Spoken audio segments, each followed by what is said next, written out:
नमस्कार विद्यार्थियों। आज हम कक्षा 11 के काव्य भाग का एक अंतिम अध्याय पढ़ने जा रहे हैं और इस कविता का नाम है आओ मिलकर बचाएं। इस कविता की रचयिता हैं निर्मला पुतुल।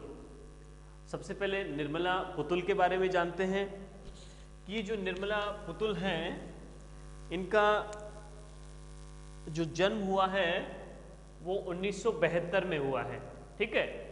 और दूसरी बात है कि झारखंड के आदिवासी परिवार में इनका जन्म हुआ है।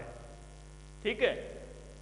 और इनके जो परिवार में थे शिक्षा का माहौल था, लेकिन फिर भी इनका जो जीवन है वो अभावों में गुजरा है। संघर्ष करना पड़ा इनको अपने अस्तित्व को बचाने के लिए, अपनी एक नई पहचान बनाने के लिए। ठीक है। तो आदिवासी परिवार में ये इन्होंने जन्म लिया और संघर्षमय इनका जीवन गुजरा है। बात करते हैं इस कविता की। तो इस कविता में आदिवासी जीवन के दोनों पक्षों का वर्णन किया गया है बेबाकी से। ठीक है। उसके आदिवासी जो जीवन है उसका सकारात्मक पहलू और नकारात्मक पहलू, दोनों पहलुओं की यहां चर्चा की गई है। ठीक है। आदिवासी जो लोग हैं, झारखंड की जो आदिवासी जो मतलब समाज है उसका यहाँ वर्णन किया गया है, उसके बारे में यहाँ चर्चा की गई है। तो वो आदिवासी जो समाज है उसके सकारात्मक पहलू क्या हैं कि वो जो लोग हैं वो भोले हैं, शिक्षा का वहाँ अभाव है और वो शहर से दूर है, इसलिए वो भोलापन है उनके अंदर, सादगी से अपना जीवन जी रहे हैं, कोई दिखावा नहीं है, कोई आडंबर नहीं है और प्रकृति से जुड़ाव है। ठीक है। वो गाँव में रहते हैं, कबीलों में रहते हैं, प्रकृति की वो पूजा करते हैं। ठीक है। उनके रीति रिवाज इस प्रकार के हैं कि वो प्रकृति को ईश्वर के समान वो मानकर उसकी पूजा करते हैं कई रूपों में। ठीक है। तो वो प्रकृति के पास में रहते हैं, वो जंगलों में रहते हैं, वन की सुरक्षा वो करते हैं, वन्य जीवों की सुरक्षा करते हैं और इसके अलावा उनका जो जीवन है वो संघर्षशील जीवन है। वो उन्होंने अपने पूरे जीवन में उन्होंने क्या सीखा है? संघर्ष करना सीखा है। ठीक है ना। उनका जीवन सादा जीवन नहीं है, उनको क्या करना पड़ता है, पूरी दिनचर्या उनकी जो गुजरती है उसमें बड़ा उनको संघर्ष करना पड़ता है। ठीक है। वो उनको खाना बनाने के लिए, पेट भरने के लिए, पानी के लिए, सभी चीज़ों के लिए उनको संघर्ष करते रहना पड़ता है। ठीक है। तो वो उनमें कौन कौन से गुण हैं? भोलेपन का, संघर्षशीलता का और प्रकृति से जुड़ाव का गुण भी है। इसके साथ में कुछ अवगुण भी उनके अंदर है। वो क्या है कि वहाँ पर उस समाज में, वो जो समाज है आदिवासी समाज है, सामाजिक दृष्टि से वो पिछड़ा हुआ है, आर्थिक दृष्टि से वो पिछड़ा हुआ है। और क्यों है? क्योंकि वहाँ अशिक्षा है, शिक्षा का अभाव है वहाँ पर और बहुत सी कुरीतियाँ वहाँ पर अभी भी प्रचलित हैं। ठीक है। वो जो पिछले दौर में थी वो आज भी वहाँ किसी न किसी रूप में विद्यमान है। ठीक है। तो वहाँ कुरीतियाँ हैं कई प्रकार की। वो हो सकता है कि मनुष्य की मृत्यु पर हो सकता है कि मनुष्य के विवाह पर हो, मनुष्य के जन्म पर हो, कई प्रकार की ऐसी कुरीतियाँ हैं। और उसके बाद है मद्यपान का अवगुण। वो क्या करते हैं? वो शराब ज़्यादा पीते हैं। ठीक है ना। तो इस प्रकार से उनमें ये कुछ अवगुण भी वहाँ पाए जाते हैं। तो लेखिका ने, कवित्री ने इन दोनों पहलुओं के बारे में यहाँ चर्चा की है। और क्या बताया है कि प्रकृति के विनाश के कारण, यानी कि जो ये समाज है, गांव है, धीरे धीरे गांव नष्ट हो रहे हैं, खेत नष्ट हो रहे हैं। उन खेतों की जगह है क्या बनाए जा रहे हैं? कोई इंडस्ट्री स्थापित की जा रही है, कोई रोड बनाई जा रही है, कोई पुल बनाया जा रहा है, शहर बसाए जा रहे हैं। तो इस प्रकार से ये जो प्रकृति का जो विनाश हो रहा है, ये जो लकड़ी को काटा जा रहा है कई कामों के लिए, तो इस कारण से और विस्थापन के कारण से, विस्थापन का मतलब है एक जगह से दूसरी जगह बसा देना, ठीक है। कोई भी समाज जहां बसा हुआ है, कोई कॉलोनी बसी हुई है, उन लोगों को वहां से हटा करके दूसरी किसी जगह पर बसा देना ही क्या कहलाता है, विस्थापन कहलाता है। क्यों किया जाता है? ये सरकार क्या करती है, कोई भी सरकारें डेवलपमेंट के नाम पर, विकास के नाम पर किसी समाज को, किसी वर्ग को वहाँ से उठा करके, किसी कॉलोनी को वहाँ से उठा करके दूसरी जगह, किसी दूर जगह स्थापित कर दिया जाता है। और उस जगह पर क्या स्थापित करते हैं, उस जगह कोई इंडस्ट्री लगाई जाती है, कोई उद्योग धंधे, या कोई रोड बनाई जाएगी, या कोई अपार्टमेंट, कोई, ठीक है, इस टाइप का कोई कुछ बनाया जाएगा, ठीक है। तो इसलिए उनको क्या कर दिया जाता है, वहाँ से विस्थापित कर दिया जाता है।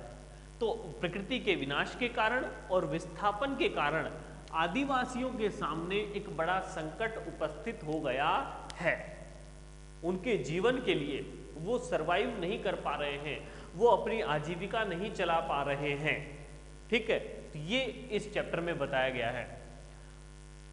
ये जो चैप्टर है वो मूल रूप से कवित्री ने संथाली भाषा में लिखा था। झारखंड की भाषा संथाली भाषा है और उस संथाली भाषा में ये कविता लिखी गई थी, लेकिन इस कविता का हिंदी भाषा में रूपांतरण किया गया है अशोक सिंह के द्वारा। हम इस कविता के हिंदी भाषा के रूपांतर को पढ़ेंगे, हिंदी भाषा वाले पाठ को हम यहाँ पढ़ने जा रहे हैं। तो बात करते हैं इस कविता की। क्या कहा है कवित्री ने कि अपनी बस्तियों को नंगी होने से, शहर की आबो हवा से बचाएं उसे। हमको बचाना है, किसको बचाना है? अपनी बस्तियों को नंगी होने से, बस्तियों को बचाना है। बस्तियों को, सबसे पहले हम किसको बचाना है? हमारी बस्तियों को। कवित्री कह रही है कि ये हमारा जो समाज है, हमारा जो कबीला है, आदिवासियों का जो समाज है, उनकी जो बस्तियां हैं उनको बचाना है। किसके प्रभाव से? शहरीकरण के प्रभाव से हमको बचाना है, ठीक है। उनको नंगी होने से बचाना है, ठीक है। नंगी होने का मतलब है कि वहां पर हो सकता है कि वो बेशर्म होने से, ठीक है। नंगी का मतलब कई अर्थ हो सकते हैं इसके, बेशर्म होना, ठीक है, या वस्त्रों का अभाव हो सकता है, वस्त्रों का अभाव हो सकता है, या तो कपड़े ही नहीं होंगे, ठीक है, लोगों के पास, ठीक है, या फिर वो जो लोग हैं वो बेशर्म हो जाए, ठीक है। ऐसा भी कह सकते हैं कि वो बेशर्म होने का तात्पर्य क्या है कि वो अपनी संस्कृति को छोड़कर क्या कर लें, अपने पहनावे को वो छोड़कर क्या कर लें कि वो पाश्चात्य संस्कृति को अपनाने लग जाएं, शहरों की संस्कृति को वो अपनाने लग जाएं। तो इसको कह सकते हैं बेशर्म हो जाना। अपनी मूल जो भावना है, अपनी जो मूल संस्कृति है, उसको भूल करके हमको क्या करना, दूसरे को अपना लेना, तो वो हो जाएगा बेशर्म हो जाना। और तीसरी बात क्या हो सकती है? तीसरी बात हो सकती है पेड़ों का अभाव, पेड़ों का अभाव, ठीक है ना। तो पेड़ जब नहीं रहेंगे, वृक्ष जब नहीं रहेंगे, ये धरती जो है, ये पृथ्वी जो है, ये जो बस्ती है वो कैसी हो जाएगी? नंगी हो जाएगी, बिल्कुल रूखी सूखी हो जाएगी। तो इसके बहुत सारे अर्थ निकल सकते हैं। तो कवित्री क्या कह रही है कि हमें अपनी बस्ती को इस प्रकार पेड़ों का अभाव होने से हमको बचाना है और पाश्चात्य संस्कृति के प्रभाव से भी बचाना है। दोनों प्रभाव से बचाना है, पाश्चात्य संस्कृति के प्रभाव से यानी शहरीकरण के प्रभाव से बचाना है, और पेड़ों का जो पेड़ों की अंधाधुंध जो कटाई हो रही है उससे भी हमको बचाना है अपनी कॉलोनी को, अपनी बस्ती को। शहर की आबो हवा से बचाएं उसे। इस बस्ती को हमको क्या करना है? शहर की आबो हवा से बचाना है। आब और हवा, आब का मतलब क्या हो गया? जल, और हवा मतलब वायु। तो ये शहर की जो जलवायु है, शहर की जलवायु से हमें अपने गांव को, अपनी बस्ती को बचाना है, उसका प्रभाव नहीं लग जाए, शहर की हवा नहीं लग जाए, ठीक है ना। शहर की हवा लगना एक मुहावरा है, मतलब कि हम उस शहरीकरण के प्रभाव में नहीं आ जाएं, बिना कुछ सोचे समझे उनकी संस्कृति को हम अपनाने लग जाएं, उनकी भाषा को हम अपनाने लग जाएं, खुद के वजूद को ही भूल जाएं। ऐसा नहीं होना चाहिए। तो कवित्री क्या कर रही है कि हमें अपनी बस्तियों को शहरीकरण के प्रभाव से बचाना है और पेड़ों का अभाव होने से बचाना है। और क्या करना है कि बचाएं डूबने से पूरी की पूरी बस्ती को हड़िया में। और क्या करना होगा, एक तो हमको क्या करना है, अपनी बस्ती को शहरीकरण के प्रभाव से बचाना है और जो प्रकृति या वनों का जो अभाव है, वनों की कटाई है, वनों की कटाई से भी बचाना है। और किससे बचाना है, और ये शराब के प्रभाव से भी बचाना है। तो कवित्री कह रही है कि ये जो हमारा जो समाज है ये शराब के नशे में हमेशा डूबा रहता है, इसको हमारे समाज को इस मद्यपान के नशे से उबारना होगा, तभी कुछ आगे हम प्रोग्रेस कर सकते हैं, प्रगति कर सकते हैं। ठीक है, तो पूरी की पूरी हडिया का मतलब क्या है, शराब, हडिया। ठीक है, तो कवित्री कह रही है कि हमें अपनी बस्ती को पूरी की पूरी बस्ती को किससे बचाना है, हडिया से बचाना है, अर्थात शराब के नशे में डूब जाने से बचाना है। और क्या करना है, अपने चेहरे पर संथाल परगना की माटी का रंग, भाषा में झारखंडीपन। ठीक है, हमको क्या, हमारे पास क्या क्या होना चाहिए, ध्यान से समझ लो कि एक तो अपने चेहरे पर संथाल की माटी, संथाल जो एरिया है जिसकी संथाली भाषा है, तो हमें संथाल की माटी का रंग हमें बचाना है। ठीक है, संथाल की माटी का रंग हमें बचाना है। ठीक है ना, इसका क्या मतलब है कि हमारे जो हमारा प्रदेश है, हमारा जो स्थान है, उसकी संस्कृति को बचाए रखना है। संस्कृति में क्या आ गया, हमारा पहनावा आ गया, हमारा बोलचाल, रीति रिवाज, हमारे लोक संगीत, गीत, ये सब जो चीजें हैं हमको उनको बचा कर रखना है। ठीक है, ये नष्ट ना हो जाएं। तो हमको अपनी संस्कृति को बचाना है और अपनी भाषा में झारखंडीपन, झारखंडी जो भाषा है, हमारी जो स्थानीय जो भाषा है, उसे भी हमें बचाकर रखना है। संथाली भाषा को हमको बचाकर रखना है। ठीक है, और क्या कहा है कि ठंडी होती दिनचर्या में जीवन की गर्माहट। और ये जो दिनचर्या है ये कैसी हो गई है, शिथिल हो गई है, शिथिल दिनचर्या हो गई है और कह सकते हैं बनावटी दिनचर्या है, बनावटी भी कह सकते हैं, या औपचारिकताओं से भरी हुई, औपचारिकताओं से भरा ये जो जीवन है, इसमें सब लोग कैसे रहते हैं कि केवल फॉर्मेलिटी निभाते हैं। ठीक है, उनका दिलों से जुड़ाव नहीं है, व्यक्ति जो है वो एक दूसरे से जुड़े हुए नहीं है, केवल वो अपनी फॉर्मेलिटी कर रहे हैं, औपचारिकता कर रहे हैं। ठीक है, दिखावा कर रहे हैं। बनावटीपन जो ये जीवन है, बनावटीपन से भरा हुआ शिथिल जो जीवन हो गया है, औपचारिकता से भरा ये जो जीवन है, इसके अंदर हमें जीवन की गर्माहट को बचाना है। गर्माहट का मतलब है भावात्मक जुड़ाव को हमें बचाना है, भावात्मक लगाव या भावात्मक जुड़ाव। ठीक है ना, तो इस औपचारिकता भरे जीवन में हमें भावात्मक लगाव को बचाए रखना है। जिस प्रकार कभी भी कोई संकट आता था तो सभी लोग एक साथ खड़े होते थे, ये जो भावना है, इस भावना को हमें हमेशा के लिए बचाकर रखना है। और हमें क्या बचाना है, मन का हरापन, मन की जो खुशहाली है, मन की खुशहाली, मन की खुशहाली हमको बचानी है। और क्या बचाना है, भोलापन दिल का, हमारे दिल का जो हृदय का जो भोलापन है, हृदय का भोलापन हमें बचाना है। ठीक है ना, सादा जीवन जीना है, हमें किसी दूसरे के प्रति बुरी भावनाएं नहीं रखनी है।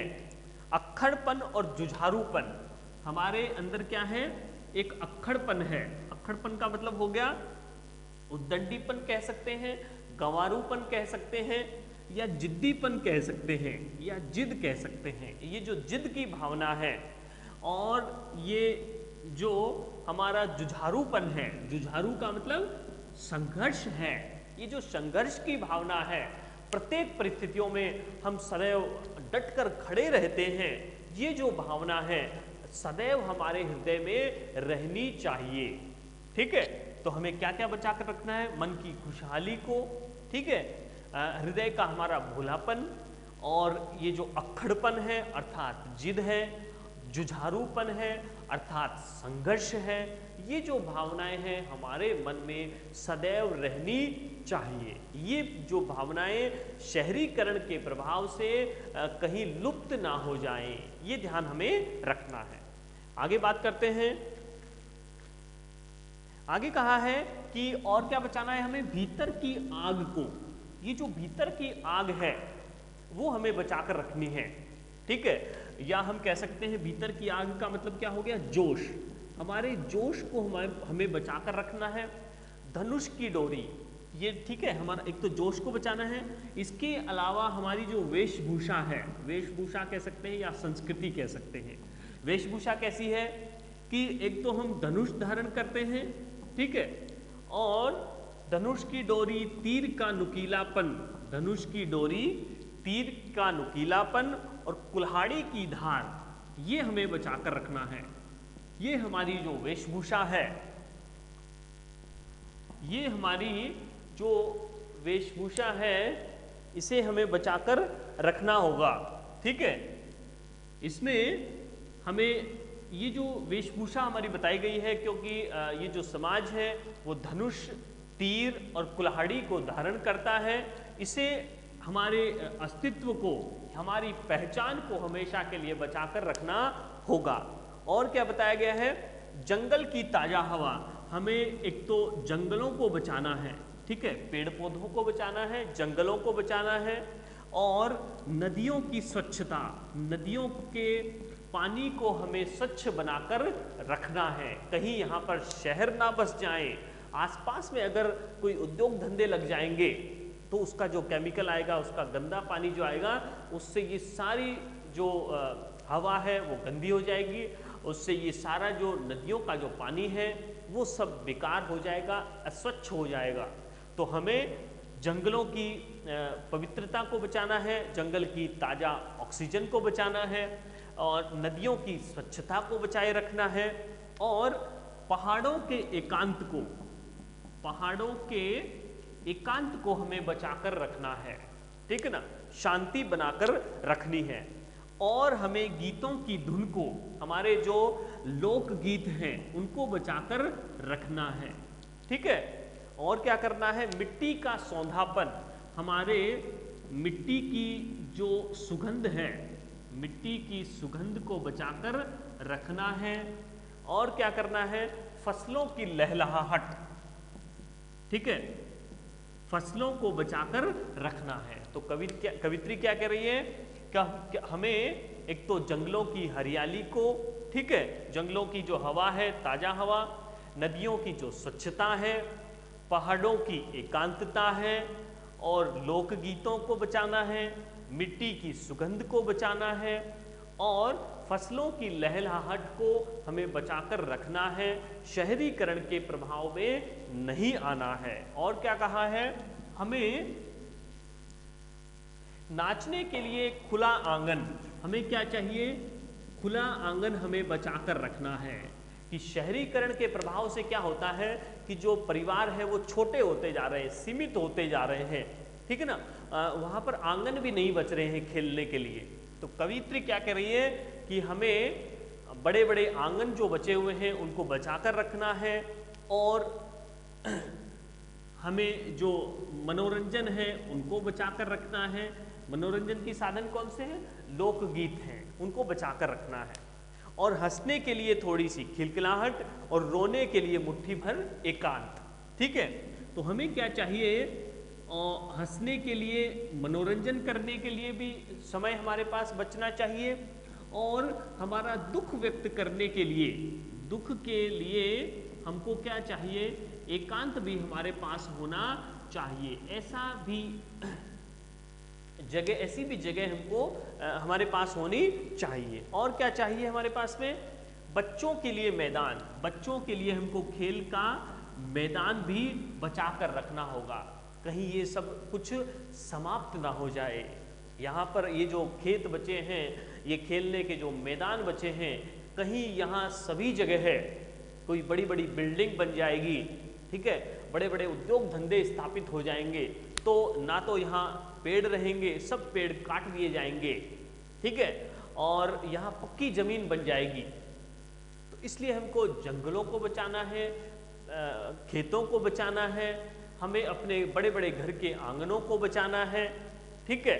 तो ये सब हमको करना होगा।